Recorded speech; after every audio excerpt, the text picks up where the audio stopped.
his 4-4-3, which puts him in right foot forward. You have his 4-4-4-3, which puts him in right foot forward as well. And then you have his 4-4-4-4, which puts him in right foot forward as well. And then you have his 4-4. Keep in mind his 4-4 is natural, so those two will at least hit it back to back. And by that, you'll get into right flamingo. And then your 4-4-4-4 will put you in right flamingo as well. You have your forward 2, which puts you in right foot forward. You have his forward 4, which puts you in right flamingo. You have his down forward 3 forward. This one's a little tricky because it's the start to your middle claymore attack. If you just hold forward while you're doing it, it'll do it like a little cancellation. And you know, this typically isn't the most useful, but I've definitely used it a couple times to screw with my opponents, and so it hasn't always been a bad thing. So it's definitely something to like mess with your opponents. You have your down forward 4, which puts you in right foot forward.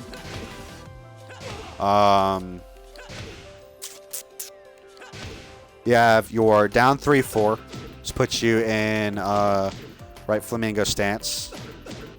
You have his down back 4 forward. And I want to point this one out for sure because I use this one a lot. But a lot of people really don't use that as like a normal poke. Like usually when you see it, people just try to do this whole string. And as I told you before, this can be dangerous. But I do like to use that down back 4 forward a lot. Just because, as you can see, it makes it a little better. Let's see. Then you have his up back 3-3. Puts you in left flamingo stance. It's really good. And it launches on hit. And it is natural, so if the mid hits, the high will also hit.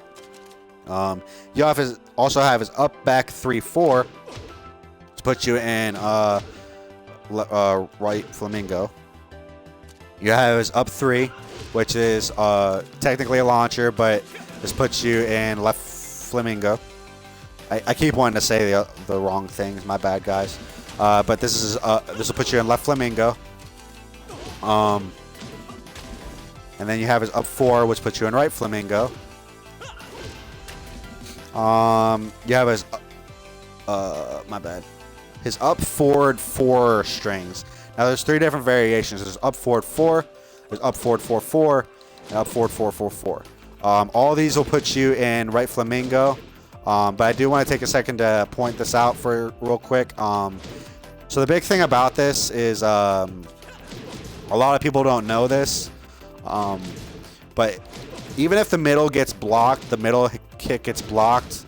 The cool thing about this tiny little string is that that low cannot be low parried, as long as that mid makes contact with their body. It doesn't even if it gets blocked. It can't be low parried.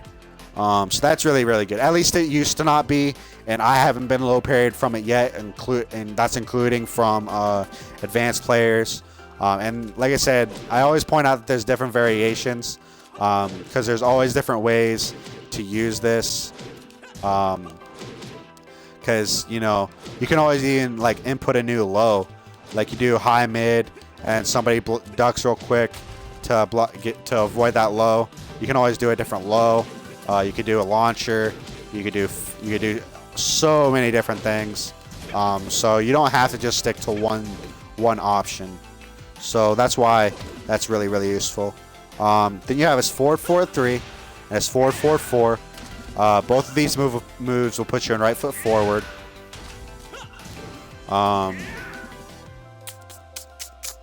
Then he has this next attack, which can be tricky, especially if you're new. But it's going to be forward, down, down, forward, and 3. And that's going to be your phalanx attack. And this is going to be put you in left flamingo stance. This is really good. I don't really necessarily care if a person uses this in their main game or not. This is really, really good though. I'll get more into that move later. Let's see. As you guys may have remembered, your wall running 4 puts you in back turn, back turn, left foot forward. If it gets blocked or misses, puts you in left foot forward, back turn. So that's definitely something to be careful with, but it does different stance. Your wall rising 4-4 puts you in right foot forward. Your wall rising 3+4 will put you in right foot forward, back turned. This will actually be a lot more useful than some people might realize. This is really, really useful. And then the last two is going to be your sidestep 3-3. It puts you in left flamingo, and your sidestep 4 puts you in right foot forward. And that's pretty much all of his his moves into stances from his left foot forward. So now let's go ahead and get into his right foot forward. So his first one is going to be your 2-4 forward. This move's really, really good. It's really good poke, especially if you're like really big on the pressure game. This is really, really nice. Then you have your 3-4, which puts you in right flamingo. And also your, oh, my bad. Your 3 is really good for picking up when a character's trying to get up. This is really, really good for picking them up as like a cheap pickup. Let me see if I can show you guys real quick. Let's just do a quick back roll. So if they... my bad.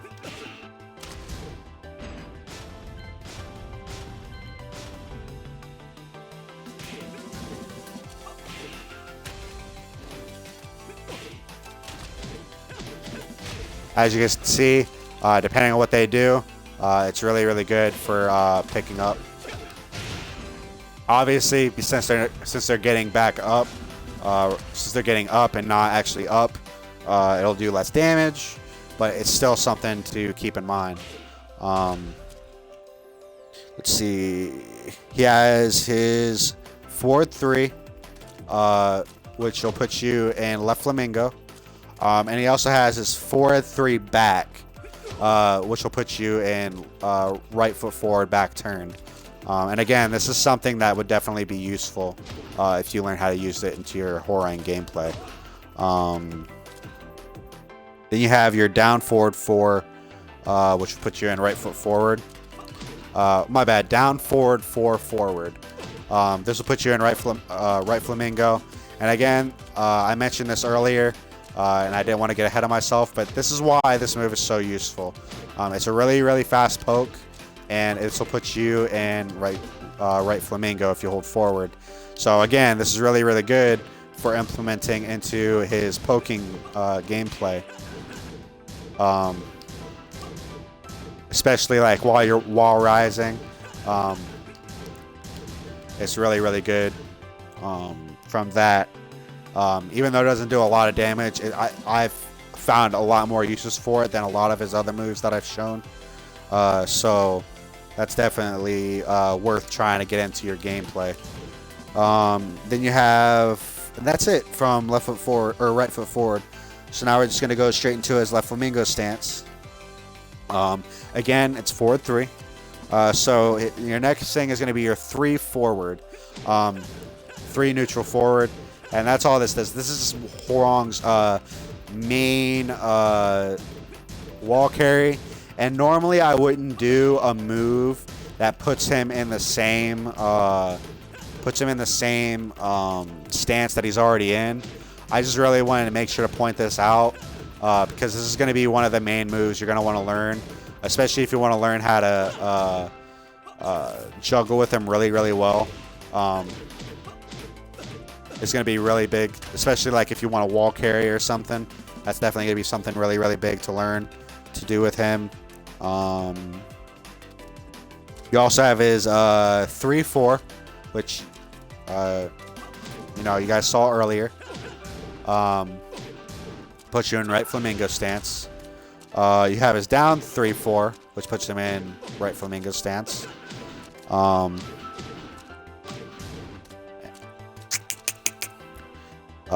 You have his down back 4, which will put you in right foot forward. Or my bad, down back 4, which puts you in right foot forward, along with his back 4. Holy crap! Which will put you in right foot forward.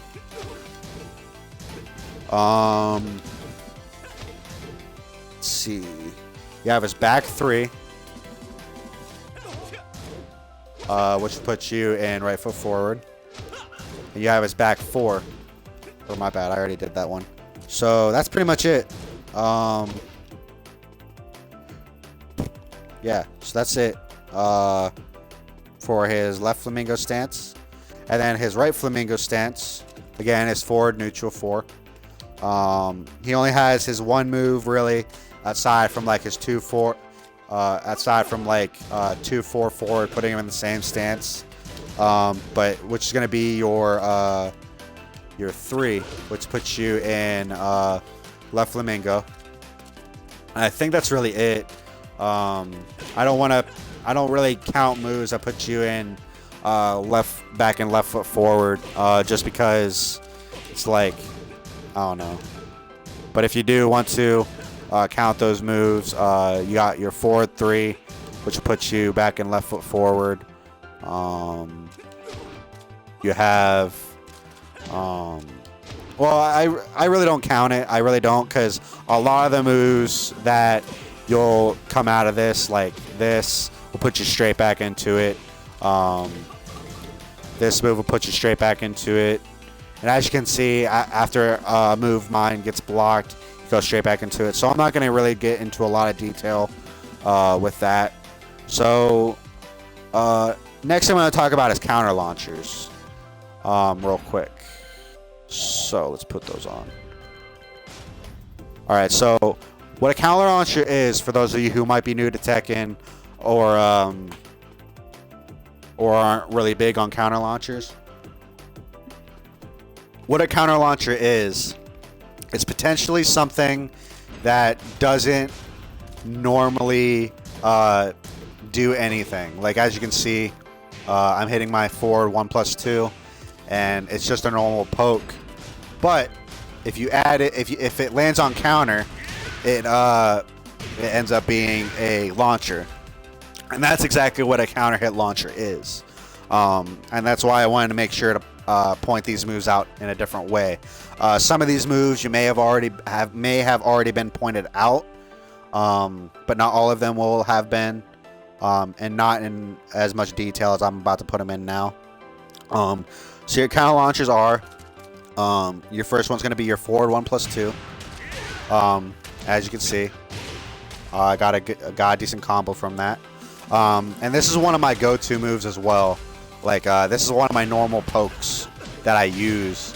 So that's really, really good for like every now and again to actually get a poke. To get a counter launcher, that's a really, really good way to do it. Another way is your down forward 3. Or my bad. It's basically the beginning of the down forward 3-4 string. But if you manage to hit him on counter, it will knock him down. So that's really, really good. Let's see, you have your back 4. It's a good little counter launcher. Just keep in mind, it is a high, so be careful with it. Your sidestep 3-3 is a really good counter launcher. And in fact, I would actually use that more for a counter launcher than the other one. I'm about to mention. Just because, like I said, when people see Hwoarang sidestep, they actually already expect a low. So this might be the safer bet some of the time.